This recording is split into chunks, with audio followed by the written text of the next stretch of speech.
Greetings, everyone. Thank you so much for joining us on the Priestess View. I am Goddess Rhonda, your host, one of your hosts, and we also have with us, as always, our beautiful Goddess Star. Hi, everyone. Good to be back. As lovely as usual.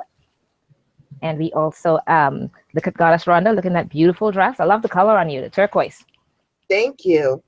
And we also have with us again the very way cool magician, wizard, witch, total metaphysician package, Andrieh Vitimus.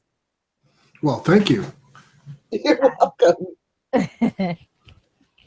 So as always, before we begin, we like to cast a circle of protection around us.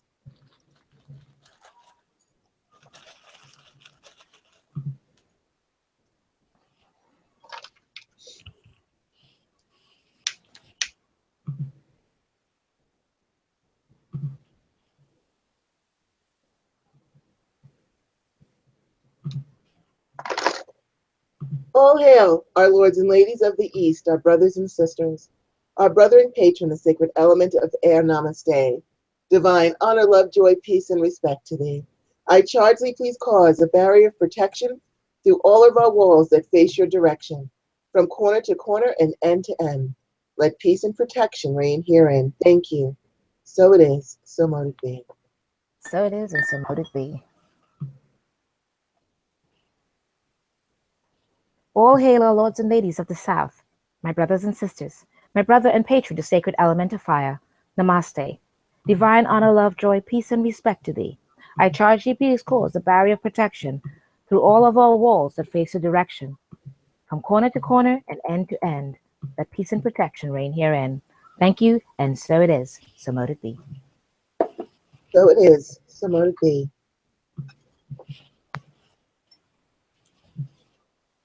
All hail, our lords and ladies of the West, our brothers and sisters, our sister and patron, the sacred element of water, namaste.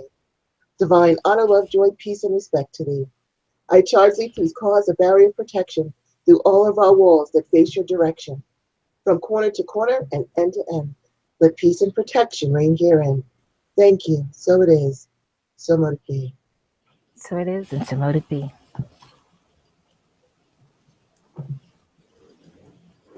All hail our lords and ladies of the North, my brothers and sisters, my sister and patron, the sacred element of earth. Namaste. Divine honor, love, joy, peace, and respect to thee. I charge thee, please cause a barrier of protection through all of our walls that face your direction, from corner to corner and end to end. Let peace and protection reign herein. Thank you, and so mote it be. So it is. So mote it be. And we now bring down the divine white light from the sacred source of all well-being and fill all of our spaces with peace and protection always. So it is. So mote it be. So it is, and so mote it be. I had my Atami here. So tonight we are going to continue with what we started last week when we were talking to Andrieh about, we did time magic, trance magic, shape-shifting, and the components thereof. We didn't get a chance, though, to talk about wealth magic. And I thought it was important first, happy full moon. We're right on the verge of the full moon, abundance, bringing stuff to us. And I started thinking, wow, the holidays are just a couple of months away. It just goes so fast. And if we are proactive, we can go ahead and raise that wealth that we need now for it, so that come January, we aren't crying as we gaze at our bills and credit card bills and everything else that's waiting for us.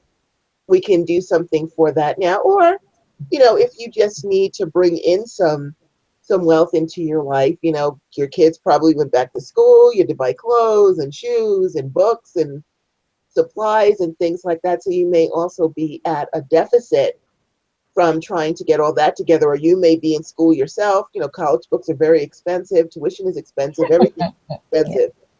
And so we can either, you can do some wealth magic to make up for your recent expenditures, be proactive for your future expenditures, or just start to get into a flow so that you can constantly keep prosperity flowing to you.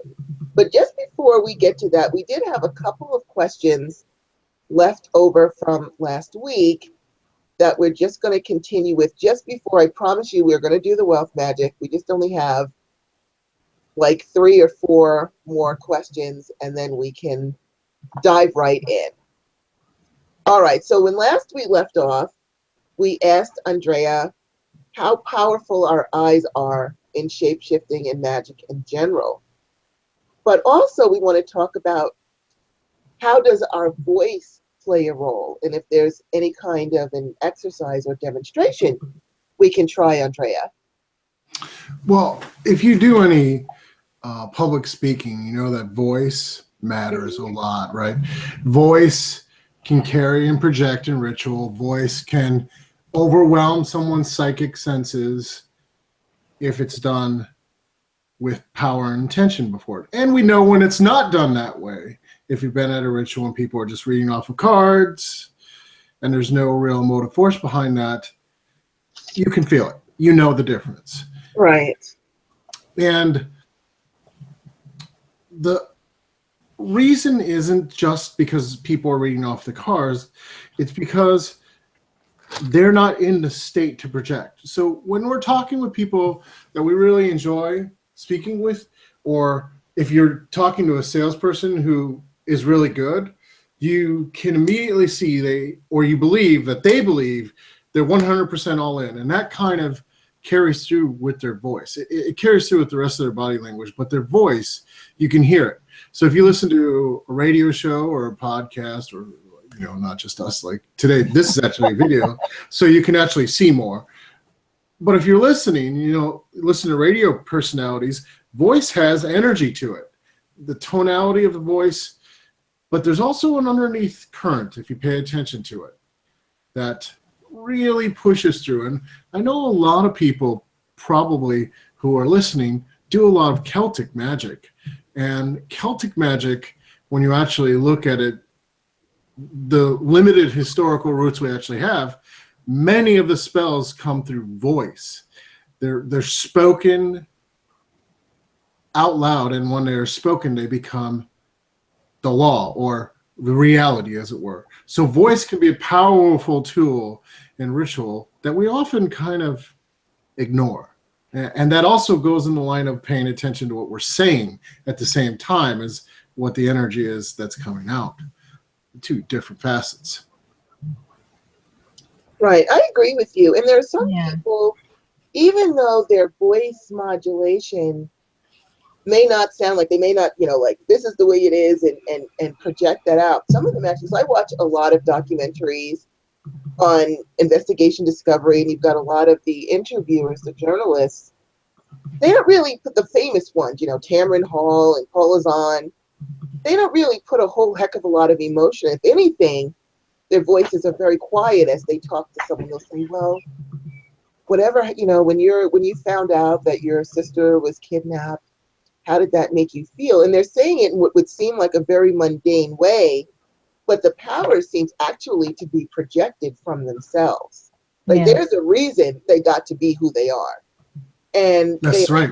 That's right. Most dynamic voices. They're not like, wow, so what happened with this and what happened with that? They don't, charge up. They're actually extremely quiet and very, they're focused on the person, and they'll say, well, what about this? And how did that make you feel? And what did you think? But there's an energy that is coming from them. It's almost a command. Watch me. Right. Listen to me. Pay attention to what I'm saying. It's the energy that's coming from their core that seems to be coming out of them. But also, it actually feels like it's projecting out of them the same way their voice would be inflicting or projecting. To me, that's what you're saying, and I think that's true. We see it all the time. It's like if everything in them is projecting, that's how passionate they are about it. That it's just there. You can tell. Like, there's one of my favorite is Tamron Hall. She does this true crime thing on Discovery, Investigation Discovery, and she really is just a very quiet interviewer, but I think her passion comes from her sister was murdered, and they never found out who did it, and that's what made her go into this. So even though her voice is calm, there is something inside of her demanding justice, and it's just projected out there. But they also, not only are they projecting from their core, they are also engaging. There is something that is saying, hey, they're drawing you in. Listen to what I'm saying. Pay attention to me. Listen to my words. So it's very interesting to me how some people can do that. Like radio personalities, they don't have that, the luxury of being seen. So no one can see their body language or anything. So they tend to have more dynamic voices. You know, they'll say, WBLS FM, yay, they're screaming it out there to get your attention because they have to do something as radio personalities. Right. But it's just interesting to me how different people, I kind of got off subject, I'm sorry, I'm just sort of going all on another way, but it's just interesting how different people project to me. That's really the point that I was making, sorry. Yeah. As I was looking at... So one of the things is that... I didn't hear, I'm sorry, I didn't hear that. I said one of the things that people have to realize, and this is also in the shapeshifting course, is this is trainable, and you can model people who are really good at this, and you can study it, and you can figure out how to actually do this, what you're saying. Like, you can learn how to push energy in through voice. Now, getting it to translate to digital medium, that you have to practice a little bit to get it to push through, but it can be done. It certainly can be done, and that's certainly when you see actors and a lot of the stuff they do for training. It is very much more like what looks like magical training in some cases, how they project their voice, and the way they're projecting the voice is in line with Qigong and various projections of energies, except they're pushing it into their voice on the exhale, and then pulling from the diaphragm, and then really getting, method actors especially, getting full state. So when they're projecting out the voice and the eyes and the body language, it's all congruent. This is where people actually make mistakes, is when things are not congruent across all these different types of things you can push energy into, then people know you're lying. And they know something's not right because it doesn't work. Like the body language and the voice is just not connecting. So you have to have a kind of total all-in kind of, not just with presentation, but where you're pushing the energy into. So and you can learn how to do this. You really can. You can get really good at this, as good as you want to. Of course, that depends on how much work you're willing to put into practice, which is the evil more than four-letter word. Yes, that is very important. Oh, that's true. Yeah, I agree with you 100%. And we do have in the comments, we have all of our links. We have Andrieh's link too that you can click on if you want to check out his shapeshifting course and more about him. Go ahead and scroll down a little bit in the comment in the description of this broadcast, and the link will be there. And also to the right, now if you're on a computer, to the right of this broadcast is a chat room. I'm not sure where the chat room is if you're looking at this from a phone or a tablet, but I do know on a desktop it's to the right. You might have to scroll down to find the chat room because we'd love to hear your thoughts on everything that we're talking about tonight. Absolutely. Right. So, Goddess Star, I believe you had a question. Yes. It's interesting that you have you speak about the DNA and how it plays a role in magic, because lately it seems like everybody and their dog is looking up their ancestry, their DNA and their ancestry on ancestry.com. So, I mean, it kind of slightly goes away from that, but I wanted to find out, how do you relate the DNA and in the role of magic, that role that it plays? If you can give us some of that insight, that would be wonderful. Well, certainly, some paradigms and systems seem to have a component that's related to DNA, and some don't. Native American systems tend to be related to the tribe, so there is a kind of DNA component to that. But magic itself and the DNA, it's kind of going back to what we talked about last week when we did the exercise with your hand. Goddess Rhonda, right? All we did was kind of go backwards, but you can actually overcome deficiencies in your DNA with magical operations. Like you with energy work and intention, you can overcome it. Now that won't be permanent, but eventually it could get better. So you can, and there's limits to that, but you can go pretty far, a lot further than people think, to apply your intention to overcome something. So let's say you have a slow metabolism. You can work through that. Even though it makes it harder, like and stuff, to lose weight. But with magical operations, you can actually work through that. Or let's say your bones have an issue or something like that where they break more easily. You can, with magical intention, keep empowering those so they get stronger than they should be based on the DNA. Likewise, some diseases are easier than others. But you can kind of always, with your intention, get better healing outcomes than you could with just medicine alone, if you combine the two. Now, I'm not saying don't go to the doctor. I don't want anyone to think that. I'm saying when you start combining magic and spirituality with science and medicine, you can get better outcomes than you could from medicine alone. I agree. I agree. I agree wholeheartedly. Yeah. Wholeheartedly. You know, Goddess Star and I talk about our challenges, my Lyme disease, her lupus. And I think I can speak for both of us. If we did not incorporate our energy work and our herbs and everything else as a complement to traditional medicines, I don't know, I'd probably, you know, be in really bad shape. Yeah, me too. Yeah, I even went so far as to, you know, and this is how wholeheartedly I agree with you. Everything combined, you cannot go one-dimensionally with anything, but especially when it comes to your health. Many over the years have all gone to people who were never even spiritual, have gone there themselves once they've become ill with whatever illness that they're combating. So I think that whole idea of working with everything all together is wonderful. And now adding in the DNA part, I'm going to add that part too. You know, and maybe I have been in one way or another, because I even created this, remember that oil I created, Goddess Rhonda? Mm-hmm. With the herb, it's for pain relief, chronic pain relief oil. And I was even selling a lot of it at New Haven, the Wicked Witch of the North event this weekend, because I was explaining to them passionately what it meant to me and why I created it.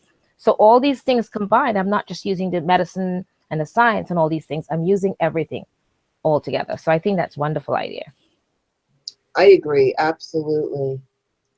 Now, our last question before we get into the wealth magic is, what does, I'm going to try and say this word, it's a lot of syllables, Rhonda. Okay. Atavistic mean, and how is it applied in magic? There you go. You did it. You totally did it right. So I panicked for a second, but it's okay. Atavistic changes. So there you go. So atavistic changes basically are the changes that maybe are a little darker, and we have to maybe take an aside for that, because they deal with the more animalistic urges that we often try to deny that we have. So, you know, those kind of animalistic and de-evolving aspects that kind of affect our behavior that we ignore. You can pull those out and actually pay attention to them to know at a deeper level, in some cases, what's there in your DNA itself. So it goes back to the DNA in question. Mm-hmm. We actually, if you study what happens as we evolve, we kind of go through these embryo stages of different reptilian through mammal to finally separating and distinguishing out to human. So that means in our DNA, we kind of, through evolutionary means, have every single bit of those different animals in us. And we can use that. You know, this is something we can use. Like I said, well, we don't like to admit that you can use that kind of stuff. But like the eye of the tiger incident was one that we were joking about last week. But really, that's a predatory impulse. We can deny it. We can say nobody has this kind of stuff inside them. Yeah, they do. Right? But, or we can control it and use it. And that's the choice. Right. And it's like there's a lot of things that when we start talking about shadow elements and these atavistic states, we have them. Like total abject fear is one of those kind of atavistic states. It's so primal that it just shuts down language and everything like that.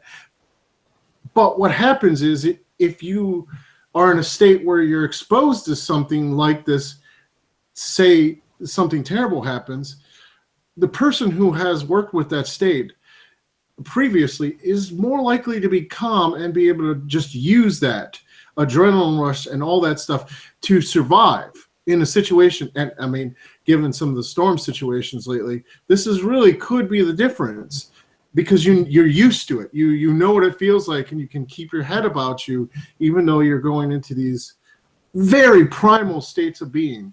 And once you get to these primal states of being, it's easy to shut down language, and there's some spiritual forces that you can access that you really have to kind of be closer to these kind of energies than necessarily the more elevated kind of angel energies, which are evolutionary or enlightening, to really do that. Now, example of this would be like if you're working with a client and they have something really negative attached to you.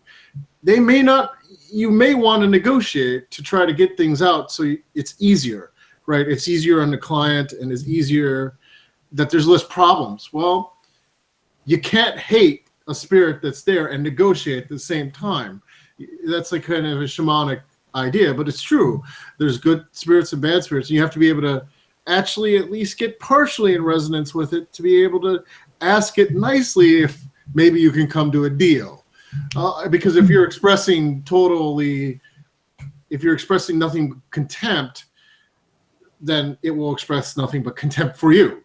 It's more of a old school shamanism view that you really have to be able to work with what's around you and kind of work with all the currents in the universe, not just some of them. So the atavistic stuff is being able to work with those really primal states that we like to ignore, but they affect our behaviors in so many ways that if you can gain control over them and gain control over the animal self, as it were, you can then elevate yourself further. But the first step is to explore those and actually admit that they're there, and then you can move forward.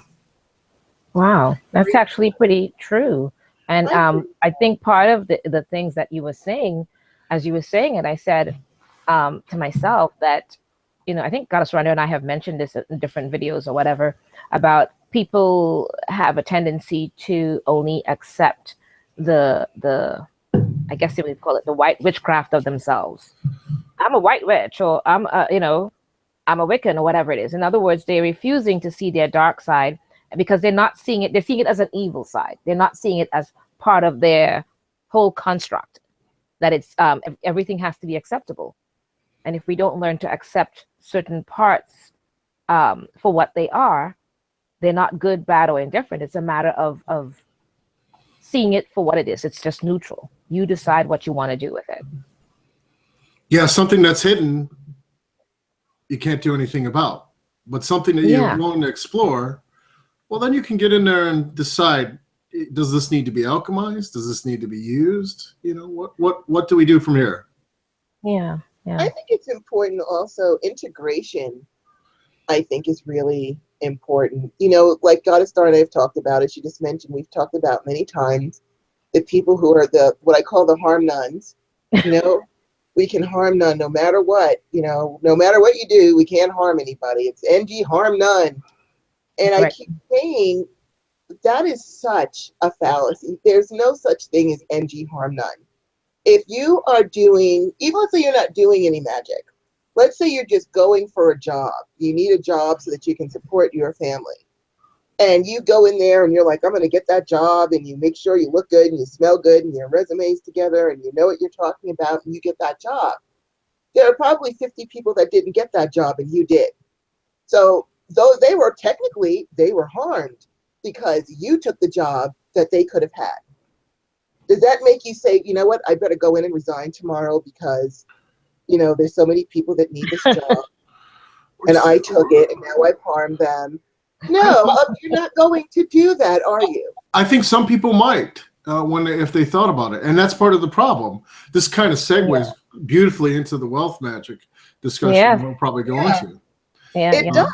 And, there are people that can integrate, if they came up from the streets and they had to slug it out, or maybe they were a gang member or something, and now they're, a CEO, they've managed to integrate all of that. I won't say which. I have a family member who's married to an accountant, and I met this guy, and he the suit, the tie, the whole thing like that.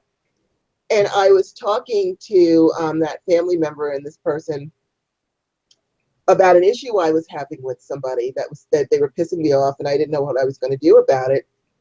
And this guy's like, well, do you need me to bring my baseball bat and take care of it for you? And he just turned street, just like that. He went from accountant, Mr. Accountant, to I'll take a baseball bat and I'll just come down there and blah, blah. I was so shocked. I was like, what?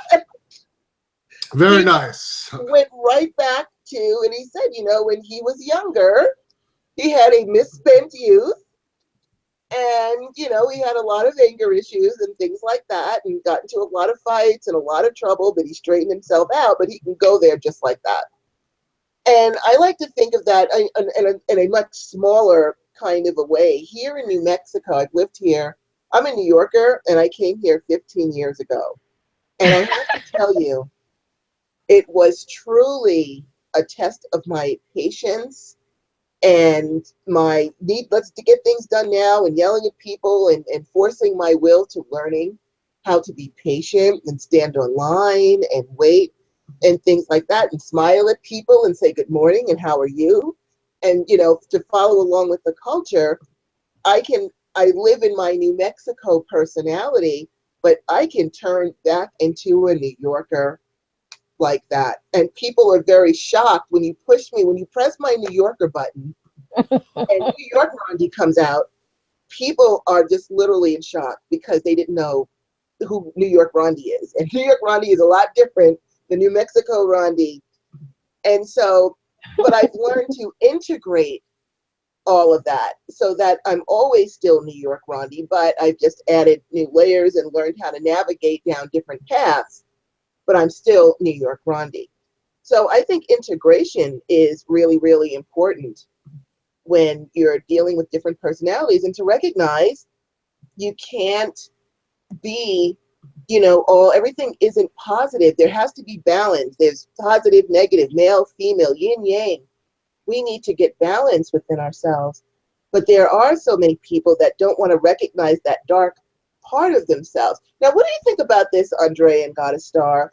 A lot of people I've talked to will tell me that, well, I just know in another lifetime, I used my magic the wrong way. And now they walk around very paranoid about using their magic because they're afraid they're going to make the same mistakes again. And they're having a hard time, because I hear it all the time. I messed up, I screwed up, I did something wrong, and I'm being punished for it, and now I'm afraid, and I don't want to go there anymore. They've totally kind of shut down that. And I personally think that I don't believe in mistakes. I believe in lessons. If you learned your lesson from it, and gathered the wisdom from it, you can accept the lesson and roll forward, as opposed to living in that paranoia. But there's still so many people that are living in paranoia from past lives. How would you suggest that we help them to pull them out of the past life mentality to bring them into the current, where they can now explore different avenues and wealth and things like that? I mean, my answer might be controversial to this, but good radio nonetheless. There you go. The idea of punishing yourself for magical operations you did. I want to tell everyone a little bit of a story. This journey is something that every single practical magician I've seen goes down every single time. By practical magician, I mean they're the people you go to when you want, like myself, I consider myself, that when you want to get shit done. Like you need somebody to get healed and you need it to work, or you need an uncross and you need it to work. Every single magician that I've met who can pull these kind of practical results, 95% of them, let's say, start off with the 3 basic urges when they get into magic, which is what? Of course, getting money, getting laid, and revenge. Right? That's it. They all start out that way. Why? Because these are basic tendencies of our animal selves. So this goes back to the atavistic stuff, right? If you don't have survival and people are angering you, that means you feel like you don't have control over your life. And generally speaking, I've never met a magician who can do real results a lot who hasn't gone through this kind of, they either thought about cursing people or they did a whole bunch of it. And then they grow out of it. And everyone grows out of it because you get more control over your life. So at first, you start as a baby and you're going to make mistakes because, not a baby, but everyone knows what I'm saying. You're starting off in magic. You're going to make mistakes. You're going to curse the wrong people because you're dealing with your own pain and they're dealing with their own pain. And everyone's kind of in that pain cycle. But as you keep doing magic, the alchemy happens as you keep going forward. And eventually you don't do stuff like that. You kind of know what the right place is for that and when you should do that. And, you know, when you should enchant for stuff and when it's not right to do, or not so much right, but when it's just not adaptive. When really the issue isn't your situation, but you. And I think everyone will make mistakes on that because everyone's exploring their shadow all the time.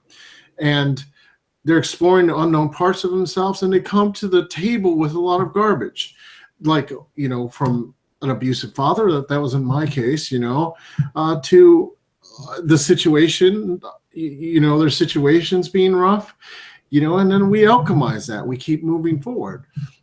You know, and the only way you can alchemize that is if you admit it's there. And that usually is something where why people make the mistakes in the first place. It isn't so much that people are bad, it's that they're in pain and they aren't seeing and feeling and understanding what's inside of themselves. And what do people do when they're in pain? They lash out. Mm-hmm. Right? So it doesn't matter if it's a spell that you're throwing that you're lashing out, or you're cruel to somebody when they need your help. It's the same thing happens to the person.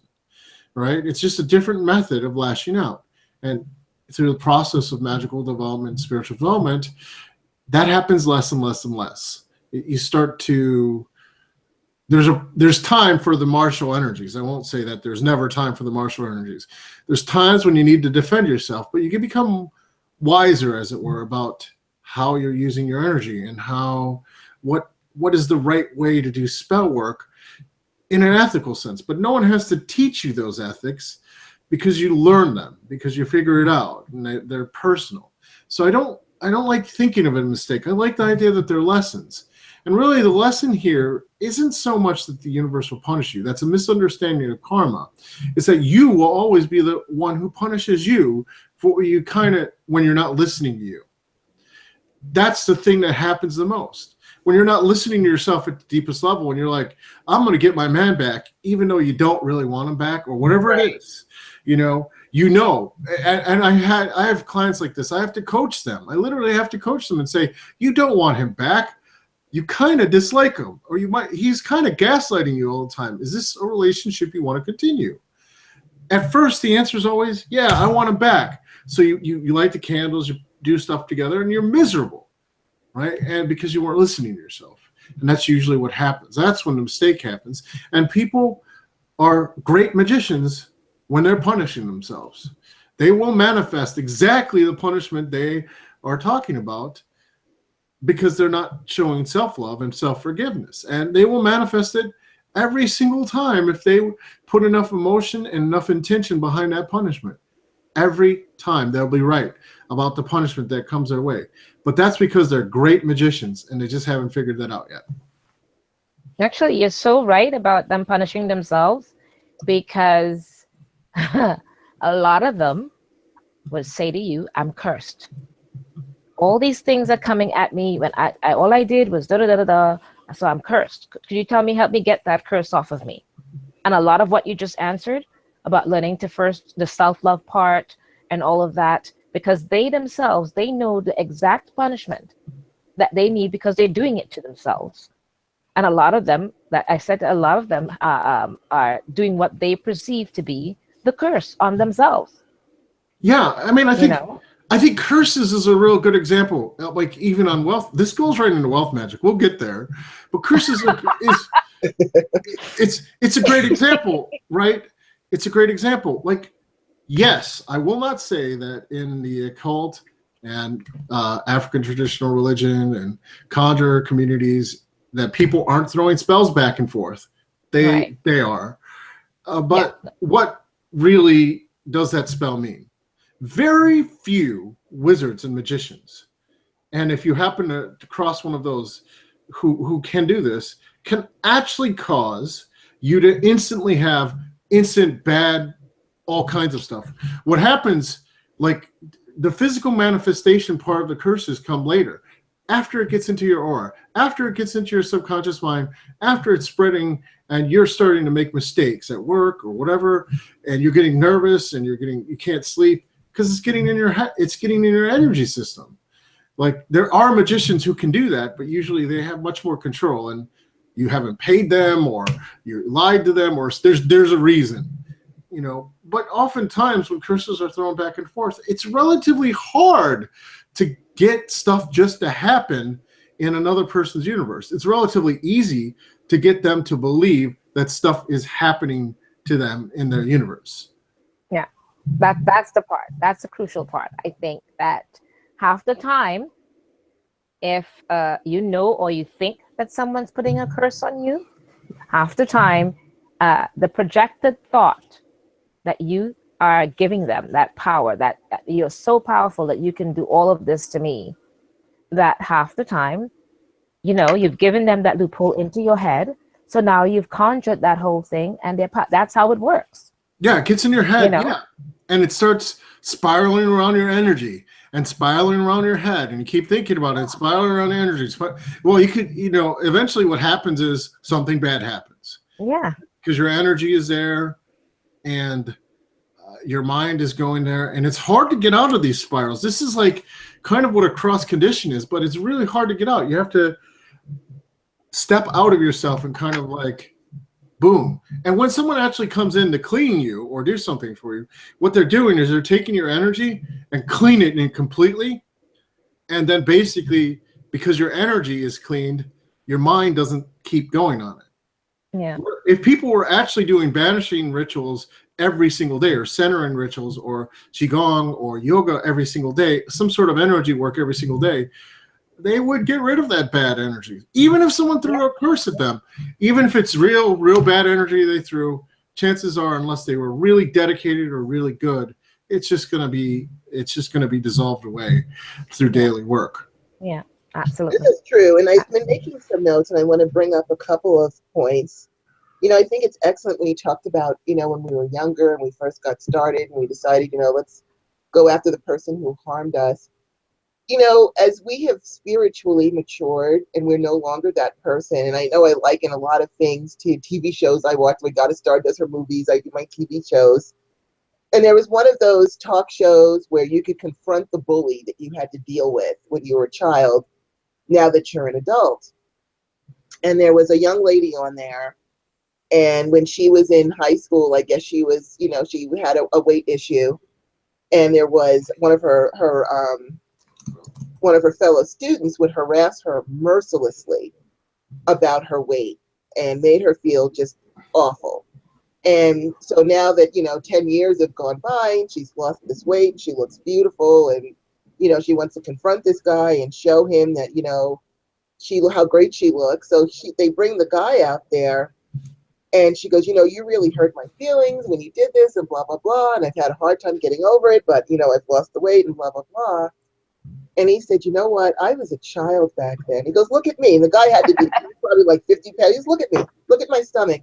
I had no right to say anything to you. And I cannot apologize enough for the young man that I was, but I am not that person anymore. Let me make it up to you. Can I take you to dinner? Can I, you know, what can I do?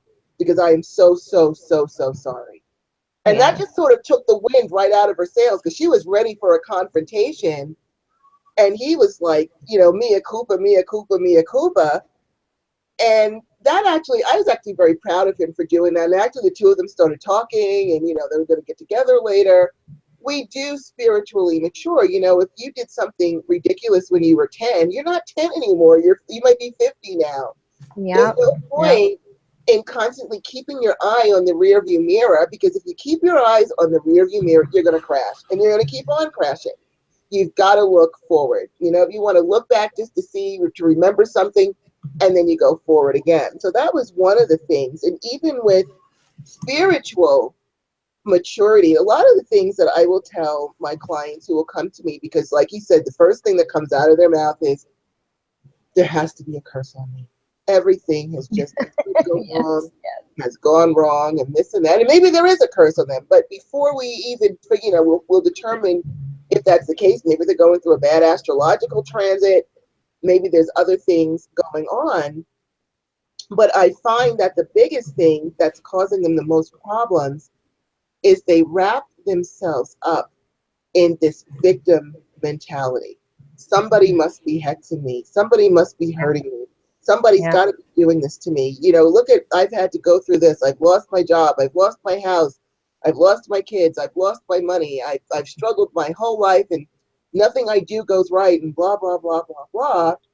And what I say to them is, because they've got this whole victim thing going on, is I'll say, well, you know what? You're a freaking badass.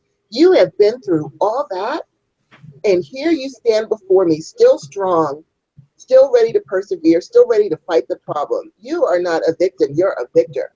And we need to Right. get you into that victory mentality, because look at everything that you have faced.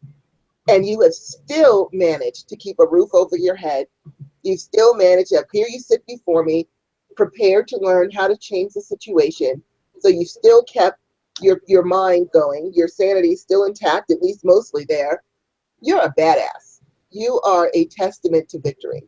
So let's pay attention to that. And then you can see, as I'm talking to them, they start to sit up straighter. Some of them will start crying, but they start to say, hey, you know what?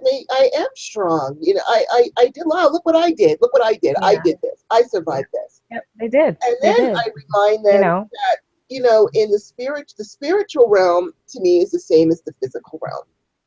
And if you are going through all kinds of hardships, that to me is a testament to your spiritual maturity. Because when we come into this life, you know, we go through preschool, and we go through nursery school, and we go to grade school and middle school and high school and beyond if we choose.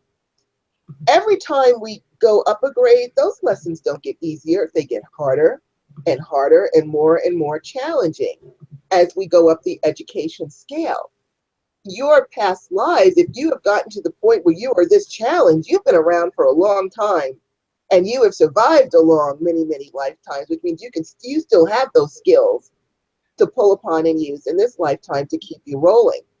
And so I also get them to recognize that too, that may not be cursed. It could be a testament to the universe at the level that they have reached, which is nothing to sneeze at. If you've made it to this level, you are a badass.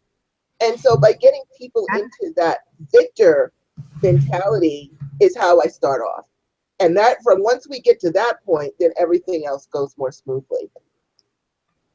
That is, all of that is true. That's, you know, all wonderful points and everything. And I like, especially um, when Andrea mentioned, there was a certain part he mentioned about self-love.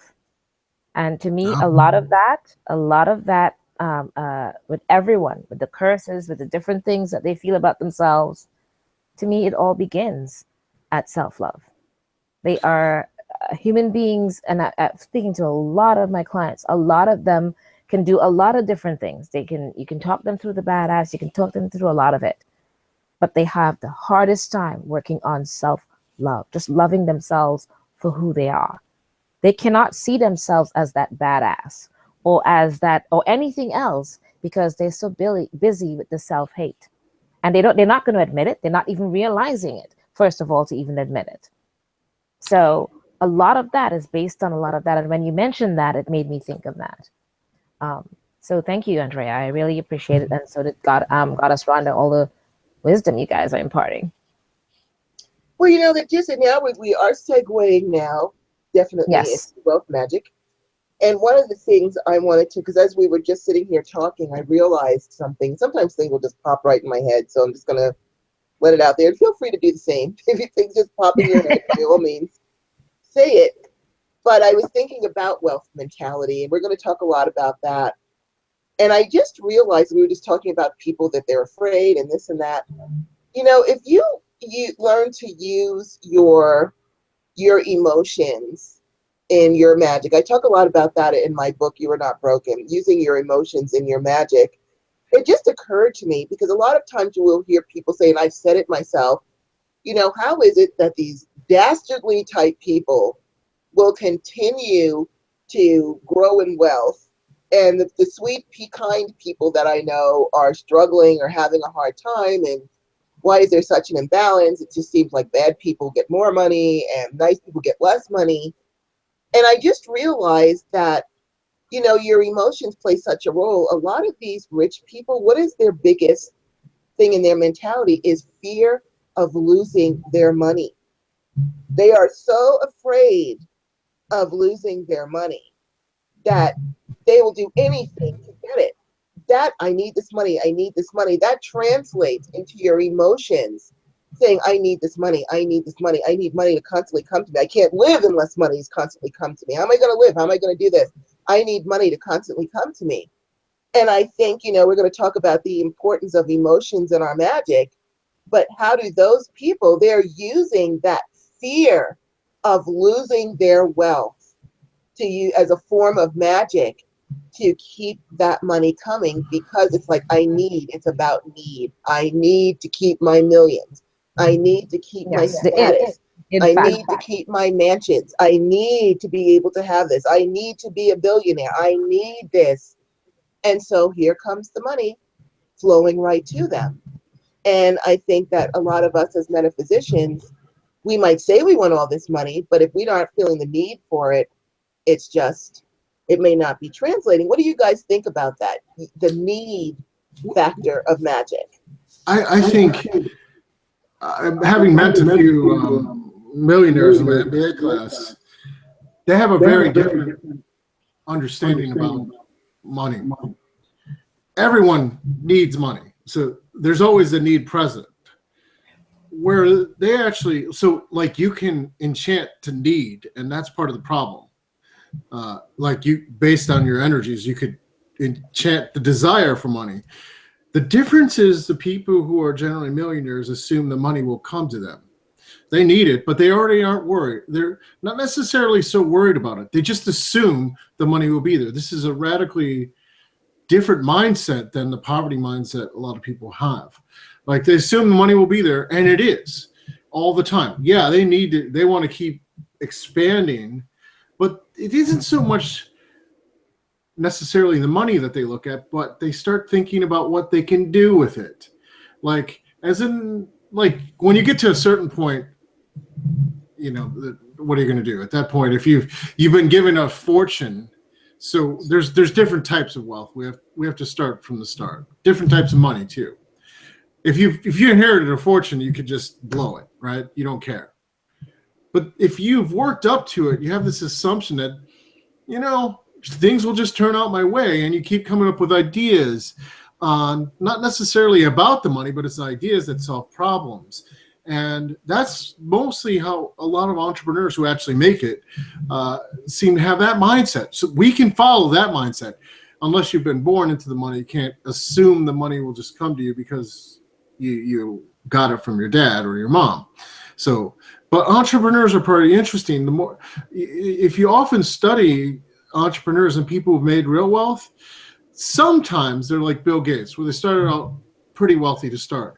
But a lot of times they're starting out, you often have stories where they're either one or two generations coming to America. So they have this, a certain ethic about, if I just keep going and I keep thinking and coming up with more innovative ideas, and it will be there. They have this absolute surety in themselves. So this goes back to the self-love, that it will happen.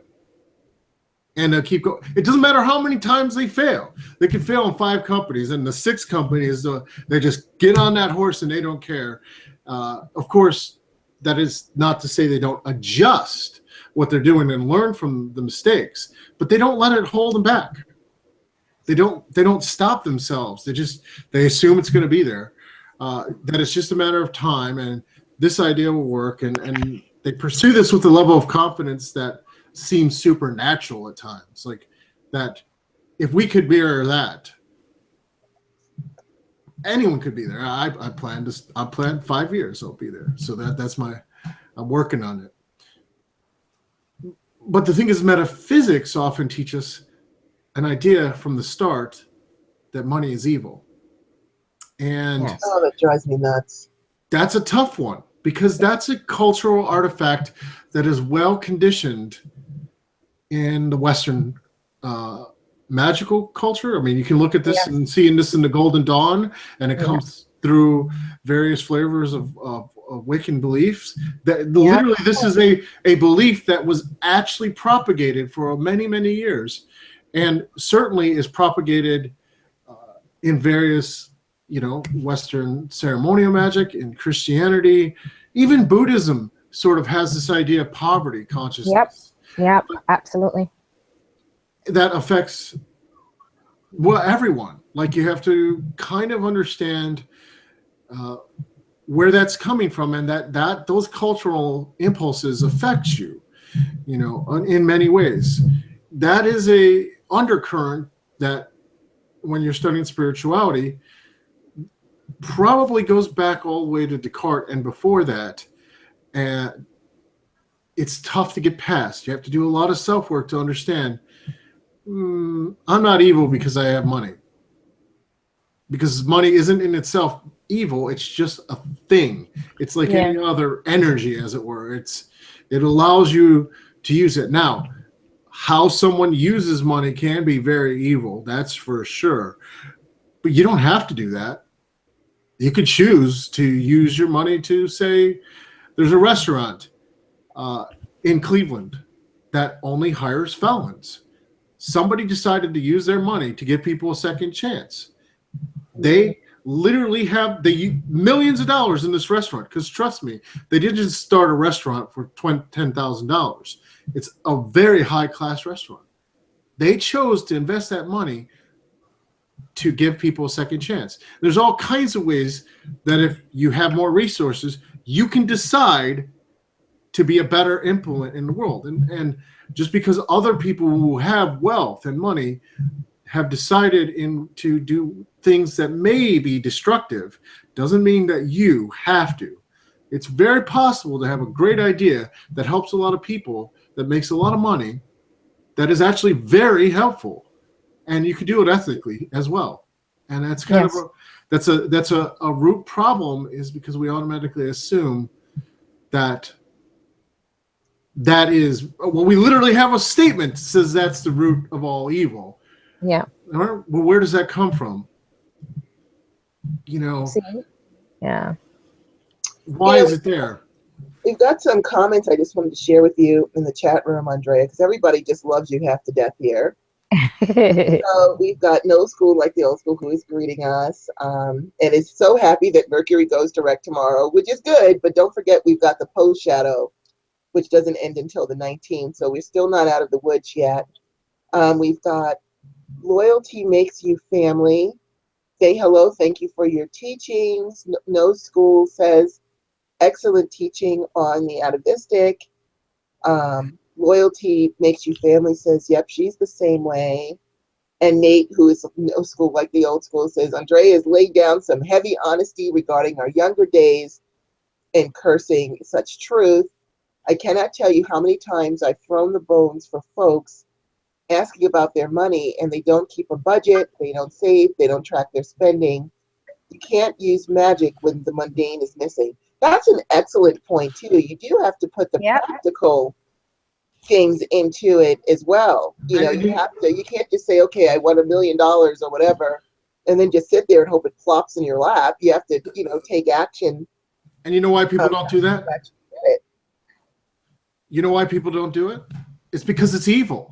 right? Literally dealing with this stuff is evil. This is where that like ideology actually affects them in ways people aren't thinking. They literally, like, you generally avoid things that are evil and stressful. And for a lot of people, money is stressful. That's the first thing. You just have to realize it's resources. It's how many resources you have.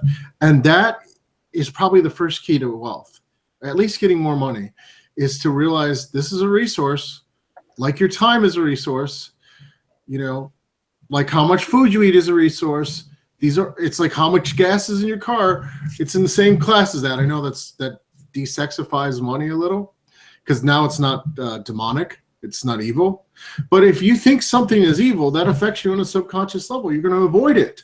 Even taking care of stuff like a budget, and even taking care of stuff like, you know, budgeting and planning and all that, because it's evil, right? Like, right. It's not totally a conscious reaction. And this is like the thing people have to kind of work. Well, I mean, kind of goes into the stuff that's hidden from us, but it's stuff they have to work through. I mean, it's easy. If you just see it like a resource, like gasoline in your car, that's how far you can go in a month, right? It's easy to either get a more efficient car, which means cutting your expenses, or, you know, get more gas. Yeah. In some ways, it's you know, or how much you eat, or any of it. How many times you have 24 hours in a day, so you have to leverage that a certain way. You know, you can't expand money as you go forward, but most of the time, that's the big difference between wealth money and money magic, right? Money magic is this: you can draw money to you, and a lot of people, you'll see it. They won't even know that it's successful because of what was said in the chat. It's exactly that, because they won't even have a budget. They'll get $300 more in a month, just goes out. They never even said, and they say magic doesn't work. Yeah. Right. But there was $300 more that they got that they just don't know, because money tends to flow around and move around all the time. If it's working right, it's going to cause stuff to happen because it's energy. It's a sort of it's symbolic to start with. It only has the belief in it that we give it, culturally speaking, nowadays especially. But that is typically what happens, right? You do money magic. It's coming in, it goes on out. And you start doing wealth magic, it goes back to the self-love, it goes back to the other stuff, right? Because now you're trying to enter a different state of being. You're trying to enter a different lifestyle. Multiple people, you have to realize, if you're going to try to go into a different lifestyle, what does that mean? If I want to hang out and be around millionaires all the time, which I do, I went to MBA, I want to start my own business, all this, I better learn how to golf. Right. It's a cultural thing. I personally, right now, I'll admit it, I think golf is one of those. It's not so much the class issue; it's that they tore down a forest to make a golf course that irritates me. But that's just a personal thing, right? But I better get over it, because that's where oftentimes people in those, if you want to play in those, it means many different parts of your life are going to have to change. You can keep your old parts of life. You could still be wealthy and go to a punk rock show, although that'd be a little weird, but you could still do it, or a skinny puppy show, or whatever you want to go to, or go to a techno show. But you also are going to have to do some things which fit into the culture that you're trying to move into. And for some people, they don't want to do it. And then they wonder. I have a theory.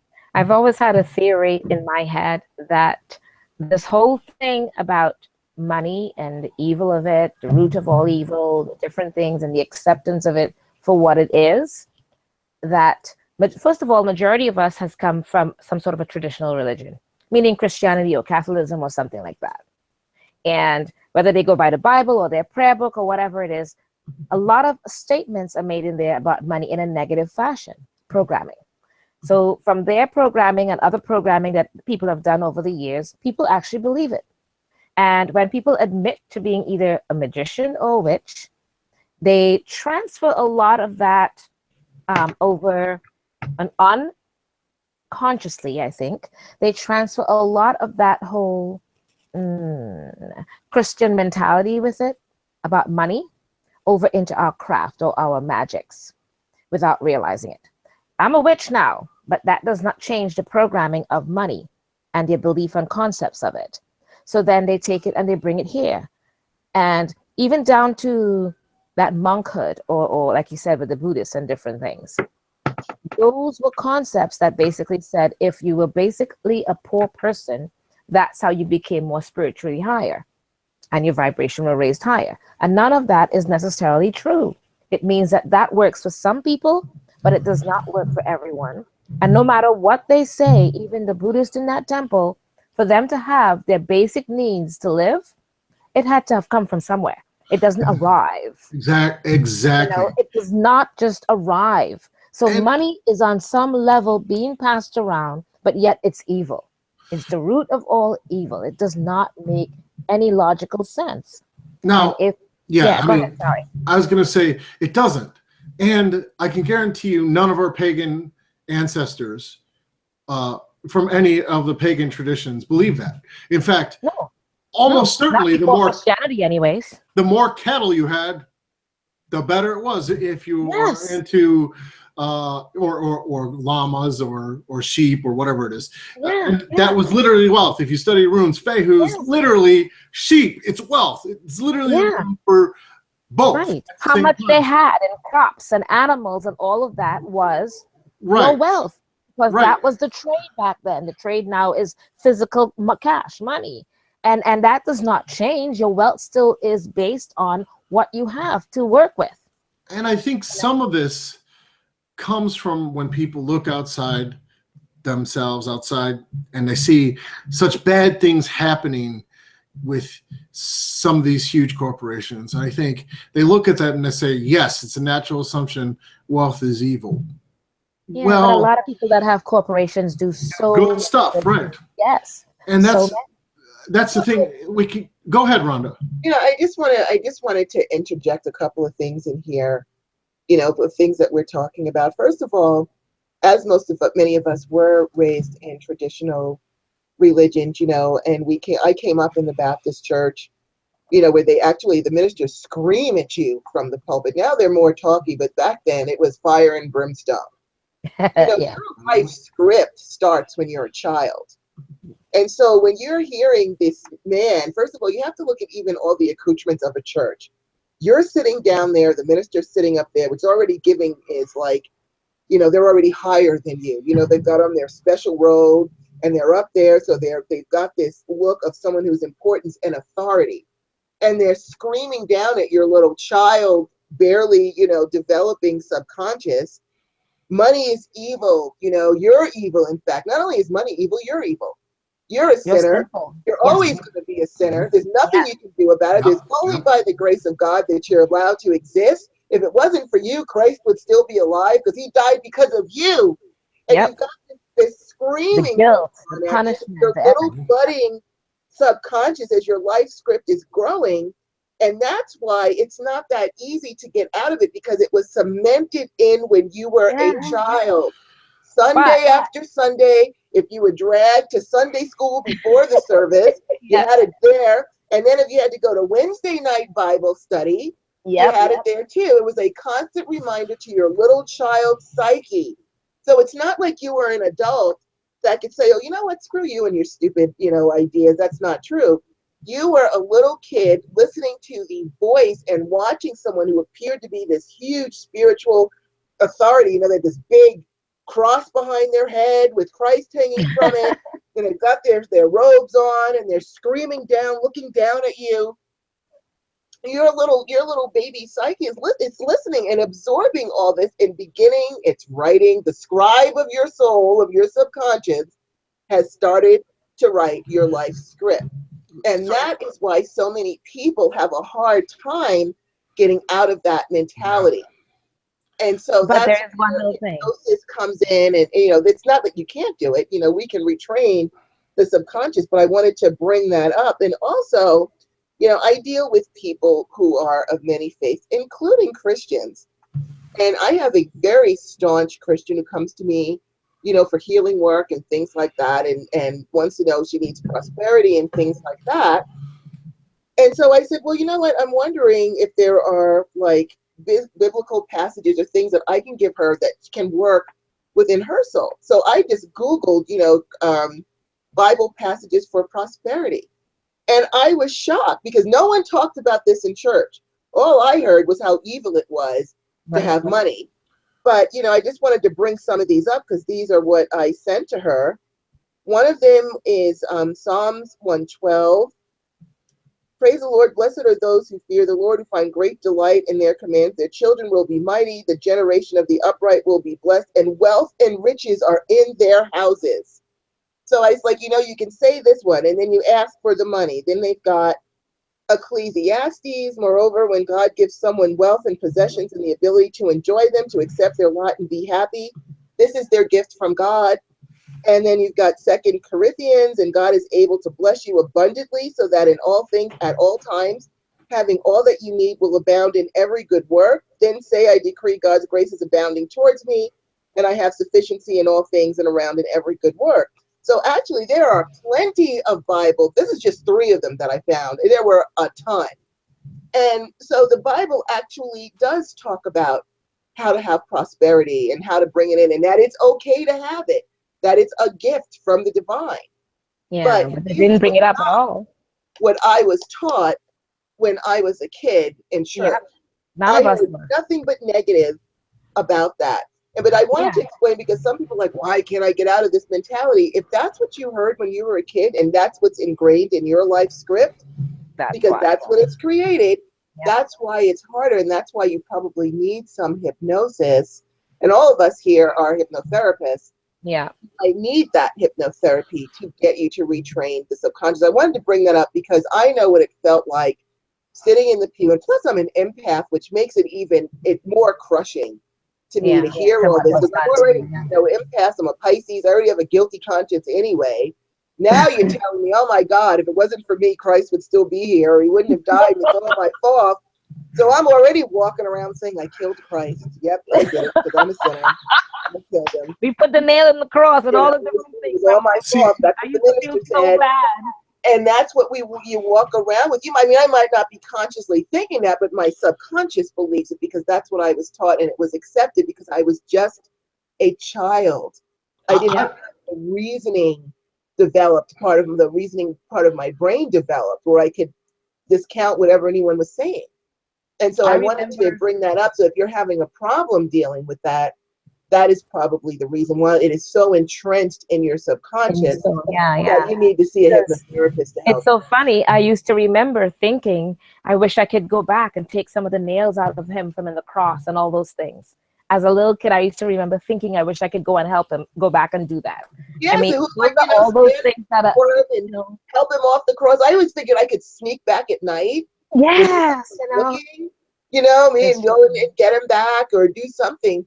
But that's why I just wanted to explain why that gets so ingrained, especially if you were brought up in a church and you're a little kid and you don't have the reasoning faculties, and your subconscious is, the scribe is writing to your life script. This is the reason why it can be so hard. And you know what? A hypnotherapist to help you. And one of the things I think everyone should really think about, don't forget all those things that they indoctrinated in us and programmed us with. One of the things that is in the Bible too is suffer the witch, right? And they go into all about killing the witch and all of that. You have negated that one for somehow in your head, right? That's still in the Bible. It's still been told to us over the years, but not as much as the money part. But if you can negate the suffer the witch part and you're a witch or a magician now, that means you need to start negating the other parts to it as well about the money. All right? That's just one little tip that before I want to go more into that money part and have Andrea help us with that. Let's do that, Andrea. Okay. So, what was that, Andrea? Before we do that, just one more thing, and then because we still have plenty of time, so we're doing good with our time. But you guys have both brought up about self-love, and I wanted to also bring up a couple of aspects, because there are those who are in the audience that are probably saying, "Well, I love myself." No, you don't. It's just that people it's very difficult. They may love themselves, but they may love other people more than themselves. Yeah. Especially the empaths. I certainly love myself, but when I was growing up, I felt everyone was much more important than me. Didn't mean I didn't love myself. It just meant that I loved me, but I loved the other people more because they needed help more. They needed more than I did. They needed more. And so I try to stress the importance of how important it is, because this is hard for many metaphysicians, is to put yourself first. You know, you can't pour from an empty cup. If your cup's empty, you can't help anybody. You've got to fill your own cup up. That's one of the things. But I also wanted to ask the two of you just one more thing about love, is you will also get the people that'll say, well, you know, I love myself just fine, but God doesn't love me. The universe doesn't love me. The goddess doesn't love me. There's no way that you could say that statement and say, I love myself. You're kidding yourself. You're kidding yourself at that point, because it's just, if you study ceremonial magic or Wicca in its full entirety for any period of time, you realize the goddess is inside, the God is inside. If you deny yourself, you're denying God. Literally, you cannot say those statements and be congruent. It means that at some point, if you can express that, you're just externalizing something that is a reflection onto yourself. You're externalizing and saying, the goddess doesn't like me because my spells don't work. Well, oftentimes it's not so much the goddess doesn't like you, it's just the techniques of the spell work you're using aren't necessarily right yet. You haven't got it down. It's a skill, right? It's kind of like, that's an easy way to beat yourself up, is to externalize it to some god or goddess hating you and coming back at you. But really, where that's coming from is from yourself, and it's easier to externalize that into an outside force, which goes back to the victim things we were talking about earlier. This is a very difficult thing to get past. It's like to admit you're not the victim, and you can love yourself, and it's okay. It takes years. It takes years to actually get to that point. And I wanted to go back to the wealth things a little bit, because I think that the church is a great example of that. We have to realize that level of conditioning of, you're in this class and that's where you're going to be and you're not going to get past it, never stop just because you leave the church. You can go outside and get all kinds of reinforcement to push yourself down and to hate yourself. And that's a lot of our culture is based on commoditizing those type of emotions, because they get money. People make money off of these things. Right. So you have to realize that, like the witch comment, if you are going to work towards wealth or happiness in your life, these are revolutionary acts. You will by nature take on the archetype of the rebel, because that is not the state most people are in. That means you have to work towards mental fortitude and necessarily not always fitting in. Like literally, you're fitting out to get past all of these stuff that's getting thrown at you, from the church stuff to the self-love stuff. And trust me, our culture is not friendly. No, it's not. At least not in North America. It's not friendly to self-esteem and real self-love. It is poisonous to that. Horrible. So you have to. This is something everyone has to work on. Even the best magicians, although they put on nice fronts, marketing, branding stuff. It looks good, but when you actually talk with them in person, I guarantee you, if you get to know them, they struggle with it. They struggle with it. Everyone does, and it's kind of in a way sometimes disheartening to see, because just going on Facebook, if you look on Facebook and behind it on Facebook are many cowards, and they do body shaming. They do so many things out there to put you down, that if you don't learn to love yourself for who you are in all, whatever it is, in all that entirety, that whole thing out there that they're doing, of the body shaming and everything, will take its hold on you the same way and root itself in you, which a lot of them have already done so. Do not allow these people that power of allow. Do not allow them. Do not give them that power to imprint it on you, because that's what they're doing. They are all imprinting these things of attributes on you, and you then take it and internalize it, and it becomes all part of who your character is, and you can't love yourself. Because I see it on a daily basis. I see many witches that are so up there with so many things, and when you really sit down and speak to them, they literally stand in front of me and cry that they don't know how, when I gave them certain exercises or things to do, that they found it to be the hardest exercise to do. For themselves. I love myself and really need. It is extremely difficult. And you cannot allow any of those people out there, Facebook or otherwise, because they can hurt you. Whether they and a lot of them, to me, as far as I'm concerned, but especially the ones with no picture, are cowards. They're the biggest cowards, and who knows what they look like themselves. And exactly, remember when we talked about doing curses when you get younger and first like that? Right. Where do you think these people are at? What is Facebook when you like do something like that?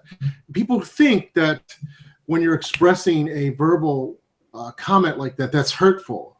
But then people know it's hurtful. They are acting out usually in pain to bring you down to the level they are. It's a cycle of pain to kind of lower everyone, to keep lowering stuff. That's why I said choosing a different path is truly kind of revolutionary. It really is. And when people do that, oftentimes, if you could separate out everything and you get past all the ideologies and the meanness and the gaslighting and all the stuff, why are they doing that? Because they're in pain and they want someone else to experience pain because that's what their life is. That's what they know and that's what they want to spread. And should something happen in their life that they meet like Rhonda or they may got a star and they kind of reframe all that and the alchemy happens all of a sudden, they're not going to do that. They'll change, but you have to choose it. Like, so you could choose to understand or at least understand that what they're saying to you is intended to harm. What happens after the intention is expressed, even in Facebook or with curses or anything, is up to you. You can decide to let that in or reframe it to say, I see this person is in a lot of pain. I'm not letting that in. I don't want to participate in that kind of cycle of pain. Yeah, exactly. That's always a choice you have, even on Facebook, even when it's anonymous. And this is hard. Let's kid ourselves. You know, I know from my book, those 1-star reviews, they hurt. They do. They do. Even though I have mostly 5 stars, the 1-stars hurt. Yeah, more than just seeing the 5-star ones, right. Because you're wondering, well, what part of it did you read or not read, or did you not understand that you can be so hurtful to not see there's worth somewhere in it, you know, because all of those efforts and time that you put into it, they're not seeing that. They just see it as, I bought the book, it's my $10 or whatever it cost, $5, $10, $15, whatever it is. That's how they see it from that point of view. And everybody has to give an opinion in some way. And a lot of the times it's very negative. And you literally have to understand, like you said, I think they're lashing out in pain more than just voting on your book. How many people have lashed out at you, Rhonda, because you wrote a book and they're jealous? Let me tell you, I'm actually really glad that you brought that up. I actually was sitting at my desk one day and an email popped up from this woman who the subject was like, you're a fraud or something like that. Like, what the heck is this?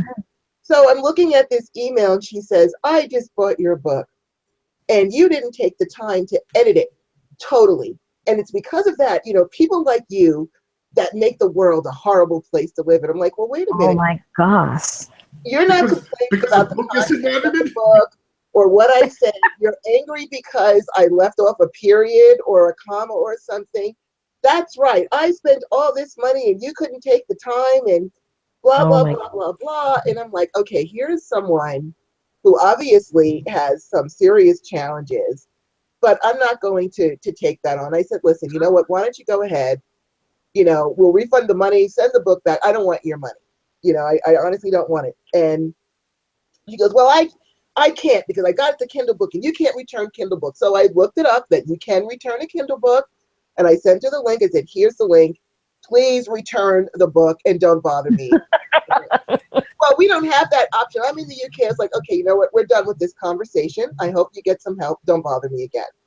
And so I had people lash out. And, you know, when people, even when someone makes a comment on a YouTube video, that when I see a thumbs down, I can have 2,000 thumbs up.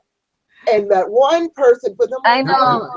Why did they put a thumbs down? I did all this work, and then I'm like, you know what? So when I talk about this in my book, we are trained to focus on the negative. Yeah, we People are. Get up first thing in the morning, they turn on the news. And you know why? All this and all these horrible things.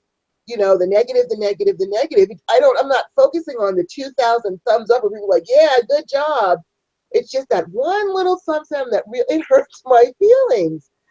And I have to recognize that I'm not going, you know, one person out of 2,000, I'm not going to go ahead and let that affect my day. I used to, but I don't anymore. Because I recognize the problem is with that person. It's not with me. And everyone's going to have an opinion. And this is really tough because we are going to pay attention to negative things more because, to be honest, if you ate the berries that would kill you or you watch somebody get sick from the berries, your subconscious mind has a job to tell you not to eat those berries. Like, or if there's a tiger there, you know, there's there. And pretty much our survival used to depend mostly on our ability to understand group dynamics. It's an evolutionary thing. So when we get the negative, we're like, what's going on here? Like, am I okay? Am I okay? Because the group, it calls into question the group dynamics. Again, this is the evolutionary aspects to, well, it goes back to the DNA, paying attention to stuff like that and the atavistic elements. This is the wolf pack mentality. It's at a lower level. We have a cognitive appreciation of that in social circles, but really with wolf packs, your position was often determined in how well you were associated with other groups. People do the same thing. So one negative thing, you start to think that's our influence and power going down. It's not. Like one negative is not. Now, of course, if you wrote a truly poor thing, you know, you got to try harder. But oftentimes, people will just give you that, like Rhonda was saying, has nothing to do with one period. The lashing out, but people will lash out all the time. Who would write a 3-page letter, it sounded like, on why you suck for one period? That seems a little excessive amount of energy they're putting towards it, because it's not about the one period. It's about more. It's either might not be about the jealousy, but oftentimes it is. I mean, I've gotten hate messages that say, "Screw this guy. There's no way his grandfather spoke 17 languages or great grandfather." Like, well, how the hell do they know? Right. I know what my family history is, and they're like, "I hate this guy." Right. Well, most people, you know, actually, like, he thinks he's so smart. Okay, well, you know, I actually do have a master's degree in computer science. I'm getting a second master's degree. I am somewhat smart. I'm not really arrogant about that, but I kind of am. It's just, I was blessed with that. That's just the way it is. And so a lot of people in my family were. That's an accident on my birth. I can't really do anything about that. I can just use what I got. Why do people get jealous of that? Because it's the same reason why people get jealous of anyone who does anything. Because there's two ways you can view that. And this goes into a Greek concept of Eris, the god of chaos and discord. There was two Erises. In one way, which we see happening all too often, you just use Eris is discord. Okay, so it creates discord between people because they did it and I didn't do it. I'm jealous. I'll tear them down. The other force of Eris is this good discord that nobody seems to use. They did it. I can do it. I'm going to get off my ass and start working on it. That's the good force of it. But that's not the way Facebook works. That's not the way our culture is working, right? Not for everyone. For some people, yes. But in general, it's they did it. I should be there. I'm going to tear them down to my level because they don't deserve it. So you feel better. Right. They don't deserve it. For some reason, they don't deserve it. But the truth is, anyone could go out there and do it themselves, right? They could go and do this stuff if they spend the time, effort, pain, suffering, fortitude, all these things. But the thing is, people don't want to because that's the hard answer. And it means changing your life. It means making hard choices. It means doing magic to better yourself, to let go of your demons and let go of the issues haunting you from the past to move forward. That's hard work. It's much easier to blame someone else who gets successful because they don't deserve it. It just is, yeah. And honestly, you just said something that was interesting too, because many times I see a book, I read it, and it may not be the best. And then I go back and I look at the author, I have a tendency to do that. I have a hard time tearing down a person. It's just not part of my character. So what I would do is I would make the effort and go and read what that author, is this their first book? Is this, their second or whatever they're doing? And then my review would be, okay, I would enjoy this book further if the author would work on certain things, or I might not even say that. I might say the thing is to the author, I wish you much good luck in future endeavors that you're going to do with your book. How about if you go back maybe and learn some more about your writing art and how you would write yourself. I would find a way to where I would try to encourage that author to get better. And then when you do, please, I would love to purchase your book again or another book like it or something, because I want to give them that chance. I want to let them know that we're not going to tear them down and not encourage them to keep trying, because no one is perfect. And you might be the one day that wants to put out a book and see how it does. And it will hurt you, like you said. But that one thumbs down or a negative statement about the book, when all you have to do is encourage the person. Or I might even contact them privately and say something, to encourage them. You know what I mean? Rather than put anything at all. I might not even, if it's that bad, I will not put anything at all. And I will contact the person. You know what I mean? It's just, I don't see the need for us to be constantly putting people down for any of their endeavors, any of their efforts. You know what I mean? It's not necessary. It even goes, I think it goes further, because I think when you actually think about how our culture is, and I don't want to get into conspiracy theories about our culture and all that, but when you actually start thinking about it, the mere fact somebody did anything, took time and effort to do something, versus doing nothing, should be celebrated. Yes, they can work on stuff that it might need some work, but the fact they went and did something is amazing, when everything in our culture is trying to get us to basically just go to work and not do, and go home and not do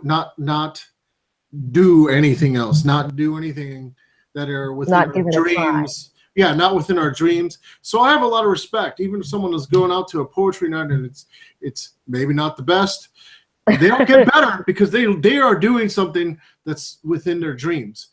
And that is a noble, it's an awesome thing to see, even if they're just starting out and they're just moving forward, but they're doing something about their passion.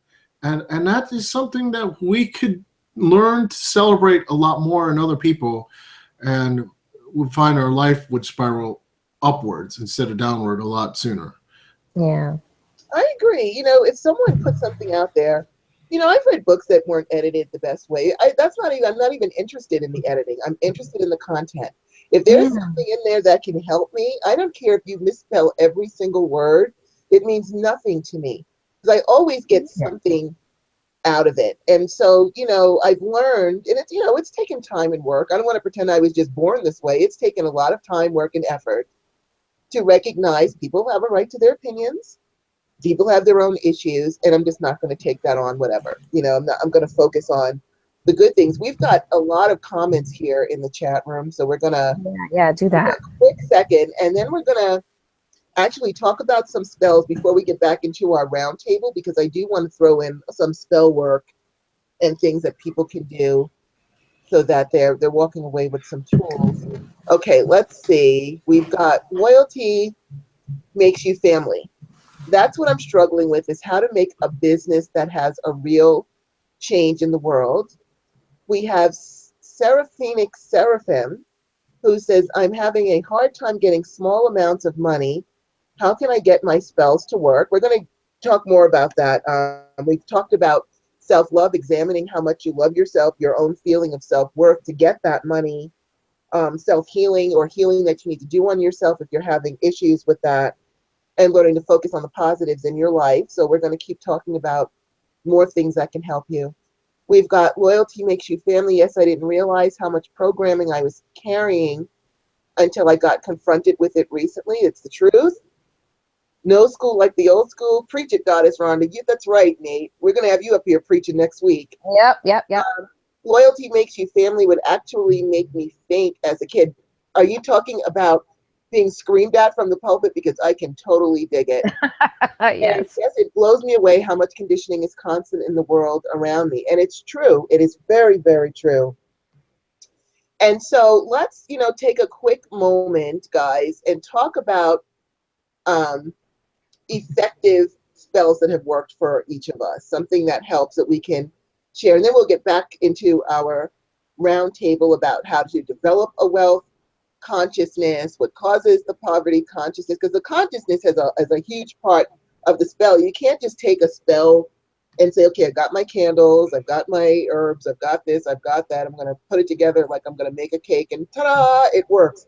There's a lot of other components that go into it. And so, but I did want to give some spell work before we got back into our roundtable. So as our guest, Andrieh, we'll let you go first. What types of spells or techniques do you find to be the most effective? You'll see, first, if you do money magic and you don't put a certain color on it, what usually happens for people is they get overtime, or they get money, but there's a direct work correlation to it on work they don't necessarily enjoy. That's a problem, because that takes you're trading emotional resources for financial resources, and possibly health resources for financial resources. So every time I do a spell, and I'm pretty good at these at money magic spells, I always can draw enough money to get exactly what I need for what I want. Almost always, when I have to make a lifestyle change, I have to go back to the self-work. But I always link the spells that I do, and there's mostly just candle spells, to a happy state, anchored to happiness right off the bat. This has an effect of what happens is when it goes out in the world, the way you earn that extra money actually makes you happy. So for me, that might be coaching or something else. It doesn't come from getting extra hours at my day job at all, because it's twinged with the happiness. It kind of, what you're putting out reflects back at you. So the money comes with a certain level of happiness or satisfaction or meaning. That's the biggest trick, that right off the bat. Technique-wise, it's pretty easy. You just light a candle, you focus on it, see the money coming to you, or ask a spirit to bring the money to you. Either one, those work fine. It's like, boom. Or you can go through my book, Hands on Chaos Magic. Same thing. Just do the sigil magic spell and see, feel, hear all the money coming to you. That's not so hard. Staying in that happy state while you're doing that can be a little difficult, especially if you have issues with money. But that's critical. It'll start deconditioning the money issues. It'll start seeing the flows of money coming in. As not necessarily as happy, but that it deconditions the kind of negative feelings around money. So candle spell is easy. Just focus on the candle. As it burns down, more money draws in. You can spike this with herbs and oils, all kinds of things. But the focus and your internal imagination with that happiness is probably the strongest thing that you can do, that will make it work much, much, much, much, much more powerfully every single time. I agree. Goddess Star, you want to add something to that? Okay. I do all of what Andrieh says. The candle magic, I do the sigils that I carve onto the candle, the oil, the glitter. I even put copper pennies and honey. The honey I offer to the gods and goddesses of money. Any particular god or goddess that you know that you work with for money, whether it's Lakshmi or Ganesh for the old road opener. I add all of those things on my candles. I even draw it on parchment paper, the same sigils, and I put it under a bowl. And the bowl is there with herbs inside of it, and in that is my candle, because that's the safety and everything else. But I think it also adds to the energy of that money candle, and it's called a money drawing candle. I use green, and then what I have a tendency to do then is the same exact candle, I do another one next to it that's brown for stabilizing, because a lot of times I have worked with people that has a hard time, especially with bringing and keeping money in. Once you bring that money in, a lot of people depend universally. speaking, they think of green as money coming in. So once the money is coming in, a lot of times it goes right back out. So you don't get to do certain things with it because it comes and goes so fast. And you're like, but I need money to, go on vacation, do other things that I want to do, and not just survive, but actually live. So the brown candle I add pretty much exactly the same as I would the money drawing candle with the Ganesh and as a robin opener and Lakshmi and all of that. And I say different chants that I want to say for bringing in the money. And the brown candle is to stabilize it and not just cover all the bills and everything, but keep it constant. And that part, spiritually speaking, of when you say, as Nate had said in the chat room about the savings account, the different things, do other things with it, and not just like Andrea said, it came in extra money, but you didn't even see it because you didn't even know it was there, because you were not being responsible in the mundane manner in the real world with the money. So there's that. I do those two different candles, and when I pass it, I have a tendency to not just seeing it as the outcome already there, but you have to innately believe that whole thing that stems from self-love. You have to kind of see it as this. A lot of times with that whole attitude of programming of the root of all evil for money, that means that the majority of times the receptiveness of it, yeah, the words are just stumbling around there on that one. But anyways, to receive it, you have to believe that you deserve to have and earn money. You have to believe that money is not that root of all evil. If you cannot deprogram yourself, the majority of times that money is coming to you and it deflects off like an umbrella is there because you don't deserve to receive it. So you have to believe that, remove that programming, reprogram yourself. I deserve to have all of that because I work hard for everything I do. I give back as much as I can, if not sometimes more than I get. You have to believe in all of that. And then not only do I see it happening already, it's done. And I walk by it every day as it burns for the 7 days. And I'm like, I know you're working for me. And I keep on going. And somehow, like, we've seen it many times with Goddess Rhonda and I, because we're beginning to pick up the different things, momentum of things that we're doing, that every time I do something, I see that certain things are falling into place. Oh, I don't know if I can go to so-and-so event, but then I'm like, okay, somehow I will make it work. And it does. All of it coming in. So it's many different things that you're doing. If you want, use the money oil and all the different things that you add to it. I mentioned that I do an offering of honey in the bottom of the candle, of the bottle of the jar itself. I offer honey to the gods and goddesses. I taste it first and I put some in as an offering. And I always tell them, please and thank you. I don't demand or any of those things. And I talk to them like I would you and I. You get to know them so that you're not just asking. And I know we mentioned that many moons ago in one of our shows. You don't just reach out to these gods and goddesses that you've never conversed with. You do have to know them. You have to get to know them so that when you reach out to them, they're your pals. They've been working with you all this time. So there's, several little things to it, but at the same time, it's very simple, because once you've done all of that, any little spell that you do, whether it's money, love, whatever it is, it works the same way. And it can go from very simple to very complex. All right? That helps.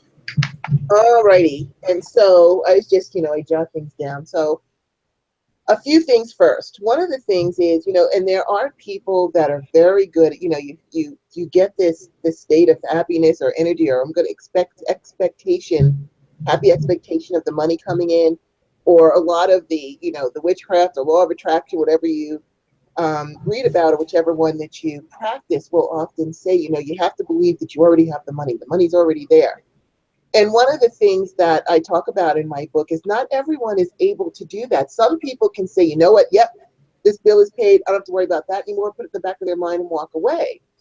Other people, if they're more cerebral or analytical, it's a little harder to say, well, you know what, I have the money. I have the $3,000 that I need to pay off my debt, while you're pulling collection notices out of your mailbox. Your subconscious is calling you a liar.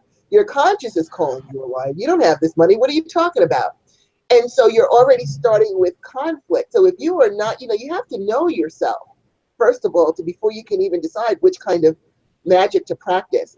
If you are one of those people that can say, you know what, these bills, they're already paid, I don't have to worry about it anymore, and do your spell work and walk on strong, then that money will come to you.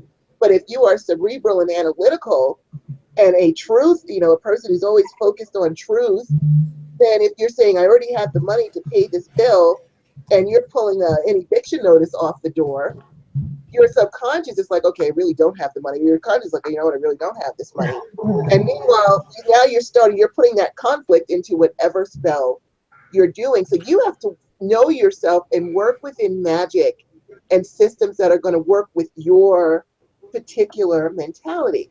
Now, you might not be the type of person that can put yourself into a state of mind that the money is already there, or your new boyfriend is already going to knock at your door any day now, or whatever it is that you're looking for. What you can do is you can do an emotional shape shift you have to remember the subconscious makes its decisions based on past things that you have done, and does whatever it can to keep whatever is normal. So you want to talk to the subconscious in its language, and you want to use a memory. If you're not the kind of person that can, like I said, if you can't project this, I've already got the money, I've already got what I want, then what you can do instead is go back into your mind. Let's say you're doing a wealth spell. Go back into your memory banks to a time when you felt wealthy. It could have been when you were 5 years old and you got a dollar bill from your grandparents.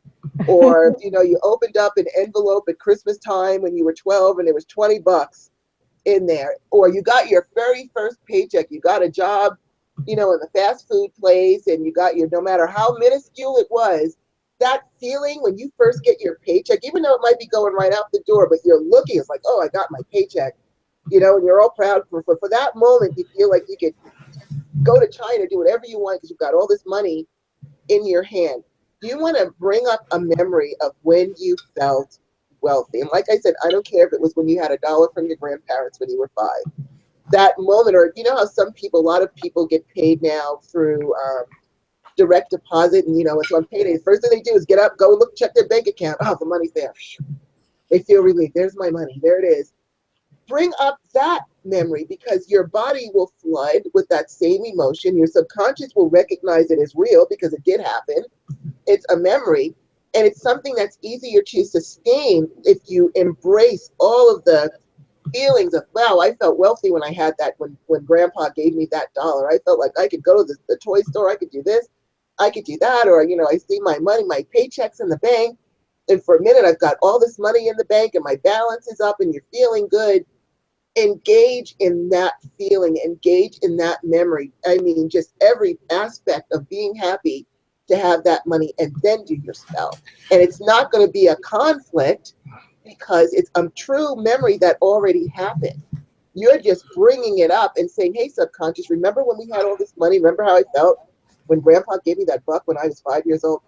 That's how I need to be again. That's what I'm trying to do. This is what I'm trying to change my reality to.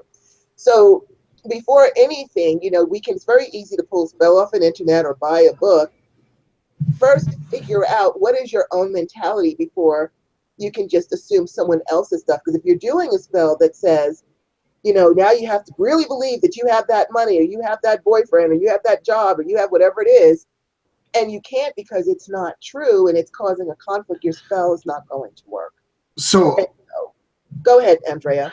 I was going to say, one of the ways that, at least in Hands on Chaos Magic, that I cover to get around this is kind of what we talked about last week, is to literally learn to push yourself so far into trance states that you're not telling yourself this because you can't, because you're literally out of your mind.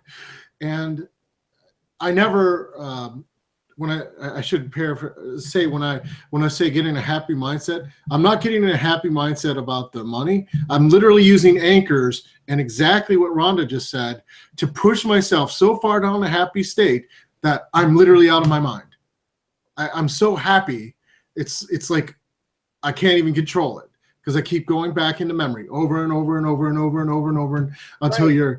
till I can't even doubt that the money's flowing in because I'm so happy and so flush with endorphins that there isn't any voices except for happiness and the full sensory visuals, full sensory imagination of the money coming to me while the candle burns. If you can do that every time, whether it's love or money or whatever it is, while you're doing the candle work and stuff like that, your practice to get to that point, every minute of it is time well spent. Because later, when you try to do practical magic, you'll just be able to get around yourself in this way. And this was last week's conversation, so go look in the YouTube archives. Yes. But really, that's because everyone has these money issues, and once you get to the point that you're going back into the memory, where you're doing excitatory stuff or any combination thereof, where you're not able to talk to yourself, it's not what you're broadcasting anymore. So that's kind of one way to fix it. And people who have done magic for a while, they have that focus. They just stop themselves from talking to themselves. Every single person. I know Rhonda does this. I know Star does this. Once they're in the zone, they're in the flow. And that's all there is the spell. There ain't nothing else but the spell in the universe. And whatever eviction notice is there, they're so far gone, doesn't matter. Because that's all it is a spell at the moment. That takes practice. But every moment you spend learning to meditate and working your inner imagination makes it easier to do exactly what Rhonda's saying. Absolutely. And you know what else also helps is to start your spell off by reading or writing down or thinking about everything that you are grateful for. You know, we do tend to say, well, I don't have money to buy this, and I wanted a new car, and I wanted this and the other thing. But do you have a roof over your head? Do you have clothes on your back? Do you have food? Can you hear? Can you see me? Can you speak? Can you get up and walk on your own 2 feet? And even if you can't, do you have a wheelchair to help you to get around, to help you to be mobile? Do you have people who are supportive in your life? Do you have a job? Can you go to the bathroom without a dialysis machine? And if you need a dialysis machine, do you have a transportation to get there and a way to have to look that up? We have so many things to be grateful for. You don't want to go into your spell already thinking, well, you know, the money and I'm going to get evicted or whatever. You want to go in there and say, you know what, for this moment, everything I have, what I need, you want to be grateful and you want to make it a part of your practice. Go to bed and write down what you're grateful for when you go to bed. Get up in the morning. As soon as I open my eyeballs, it's like, I am so grateful to be in this warm, comfortable bed with my cat laying on my chest and the sunlight coming through the windows that I get to see and experience. You start off that way, and that's going to help your spell work too. So aside from that, my favorite things are, I'll show you a couple of things. My favorite things are, I'm a big believer in ingesting spells. And so, for example, a banana represents prosperity. And I get these gold candles at the Dollar Tree. You get like 16 or a whole bunch of them for $1, which, you know, you can. Now, if you're going to put it in food, don't put oils and things like that on it because you do not want to ingest the oils. You know, you just put your energy into it and, you know, you're going to do your circle, do all your other stuff that you do and enchant your candle, enchant your fruit. And you're going to just stick the candle right into it. And you'll do your spell, you'll light your candle. These candles take like less than 10 minutes to burn all the way down. And then you eat your banana and you ingest that prosperity energy. I also use color therapies. I have a color chart depending on if I want prosperity, for example, green or gold. I'll put my water on top of it and see that color infusing my water with wealth energies and drink it, or good health, or whatever it is that I want. So I make energy potions that way. And my favorite things, I love candles, but my favorite candles are actually tea light candles, which you can get very inexpensively because some prosperity spells are expensive. It's like, yeah, here's a prosperity spell that's going to cost you $100. By the time you finish buying everything, you know, or more if you get all the oils, candles, herbs. All of a sudden, I've had rituals. If you do it by the book, sometimes you can get up to 150 easy, no problem. Easy. The Dollar Tree is your friend. The Dollar Tree yes. If you can't afford all these expensive oils, they have a vegetable oil that's made with soy. It's made from soy oil. Soy represents prosperity and wealth. So you can get a bottle, it'll last you forever, of soy oil from the Dollar Tree to anoint your candles with. Does it smell pretty? No, but that's not the point. It carries the energy of prosperity. And then with these tea lights, you can pull the candle out.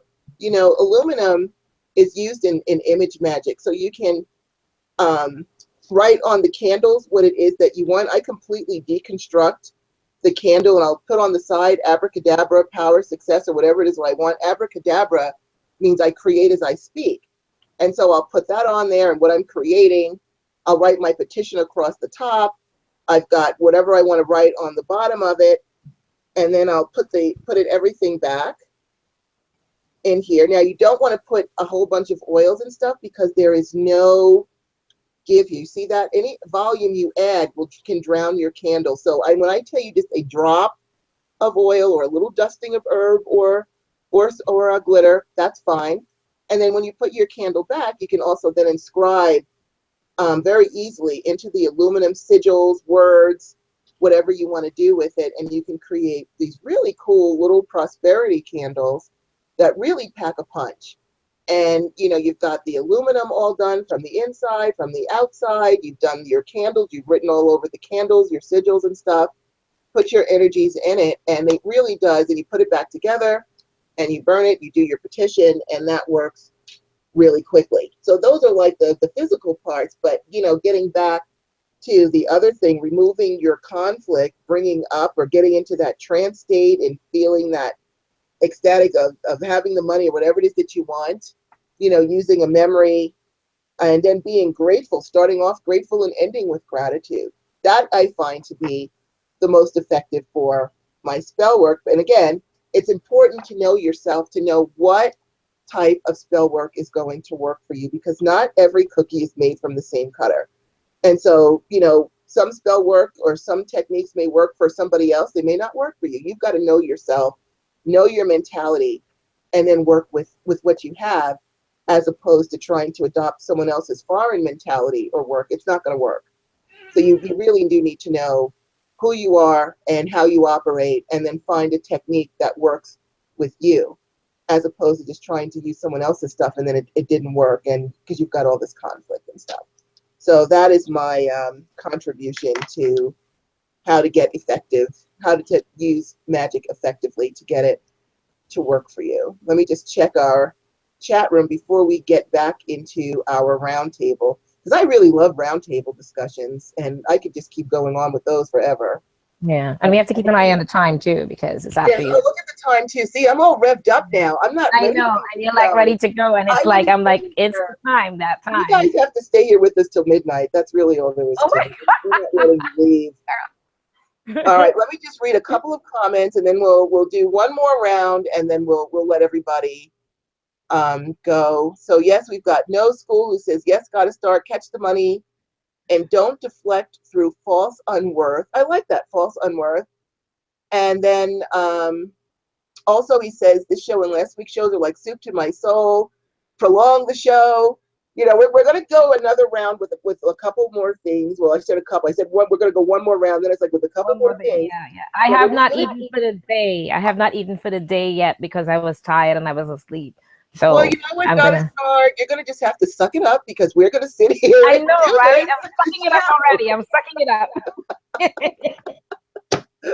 All right. I can take a hint. That's hardcore. Wow. I know, right? Suck it up, man. I'll tell you what, let's do. We'll do a round, because everyone's like, I can see everyone's ready to say, you know, I know where to here it's only 9 o'clock, but I know where you guys are. It's after 11, so I won't be selfish. Yeah. Let's just talk about very quickly, and then we'll leave it be, is how important is wording in a spell? How about that? We'll end with that. How important is wording in a spell? So this actually is a hard topic, because how important it is depends a lot on how important I think you believe it is, which means sometimes, and depends on what you're doing too. So if you're working with spirit, sometimes depending on the spirit, it might not matter, because they can read the intent, what's in your heart, more than what you're saying, because the words themselves. Oftentimes, if if your wording is incorrect, it may make the intention incorrect. So it depends on how you're working magic, actually. The answer is complicated. It depends on how much weight the words have for you versus what else you're doing.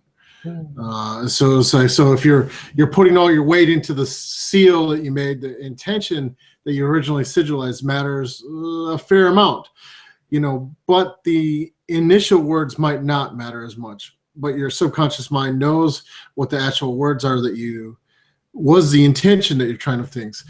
Other times, like if you're doing theurgy, might matter less the words that you use than the emotions and resonance that you get in with the spirit. That can matter a lot more than the exact words, which is actually, I don't believe you should necessarily memorize things all the time, but sometimes they're good. But and in fact, the words themselves, if you have too many words, can get in the way of the enchantment you're doing, because it takes you out of the deeper levels of connection and resonance with whatever you're trying to do.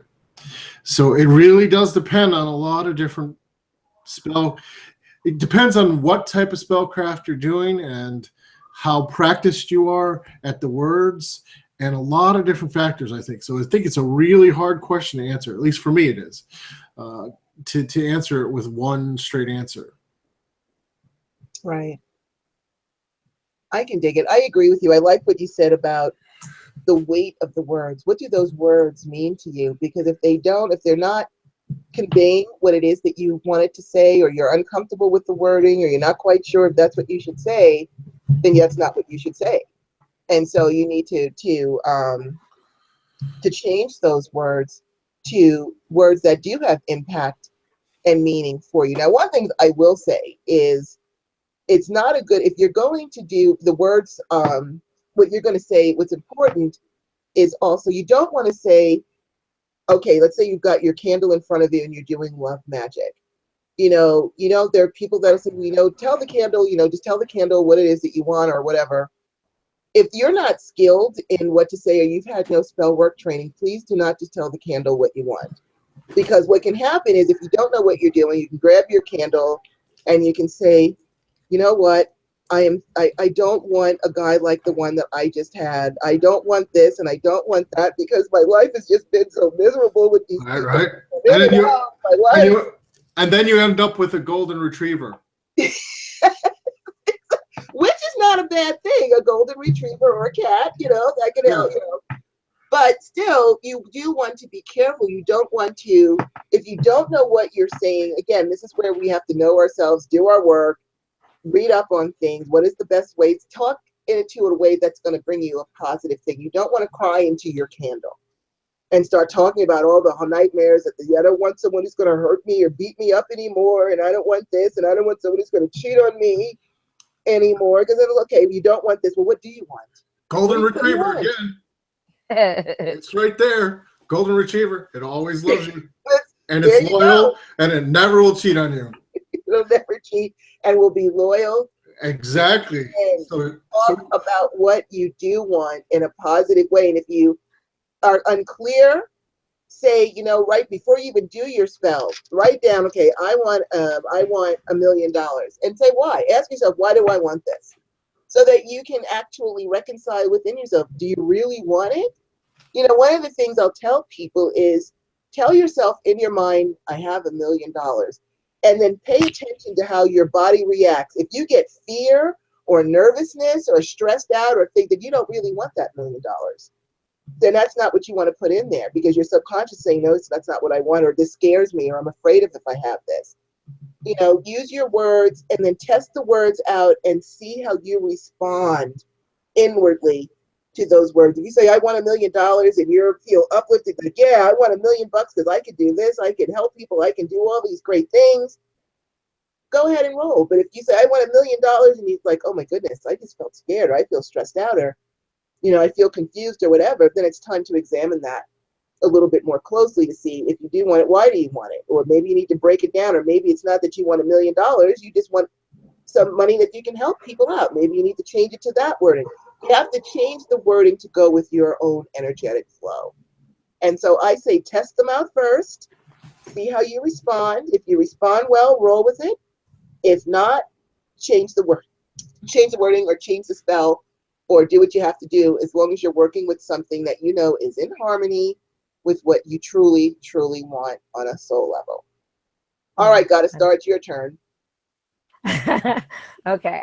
All of what they said, ditto. But as well,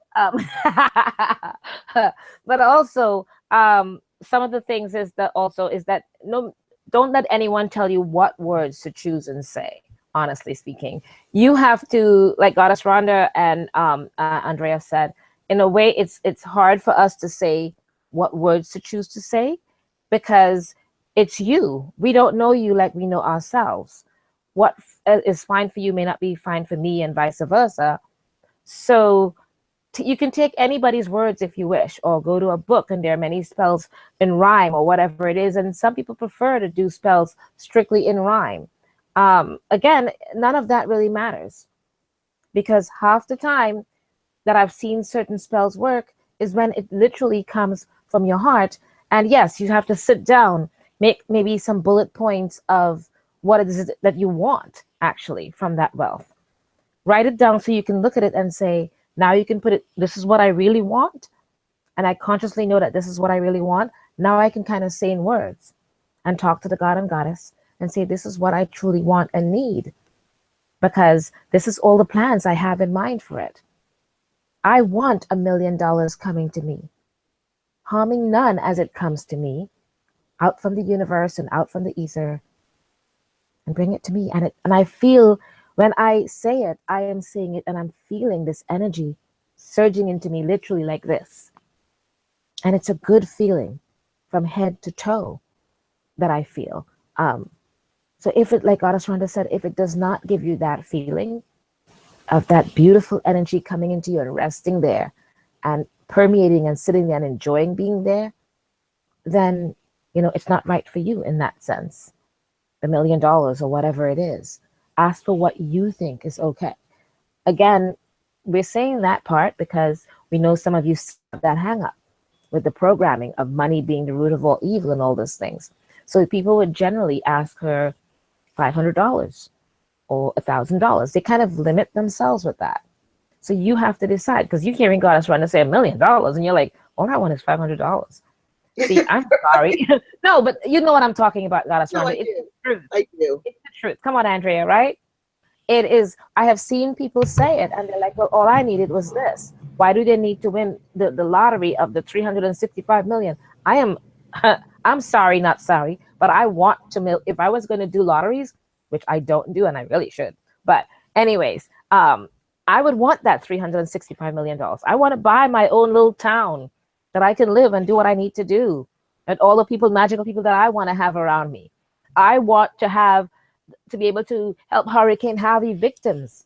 Go down to Texas and take my truck and all my people and go, let's time to work, get it done. All the other things that are going around the country or the world that I would love to go and help and do, jump into a truck or a boat and let's go help. That's what I want to do with that money. So yes, I want every single dime of it because I've got work for it to do. And you have to believe whatever it is that you're getting and what you're going to do with it. All right? Okay. Absolutely. Well, we're going to do more roundtables, because I have to say I really enjoy doing the roundtables and things like that. And I'm actually sorry to close the show because I'm real revved up now. Thanks to you guys, I won't probably sleep tonight because I'm like, I need someone to keep talking to about this because I'm all revved up. I'll go have a glass of my Trader Joe's organic wine. I'll calm down, watch some Netflix. I'll be okay. But with all that said, first, happy full moon. We've got our full moon on Wednesday. We bring you much joy and abundance, everyone. Whatever it is that you love. As always, we are so, so, so, so grateful for all of you, for you guys always coming out and standing beside us.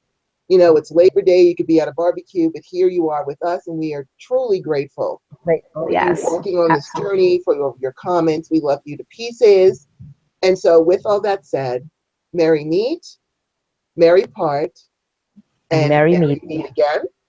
Thank you so much. And by the way, all of our links are at the bottom of the description of this broadcast, where you will also be able to see Andrieh's link and contact him through his website if you want to take his shape-shifting course, which is awesome, but which I personally can attest to.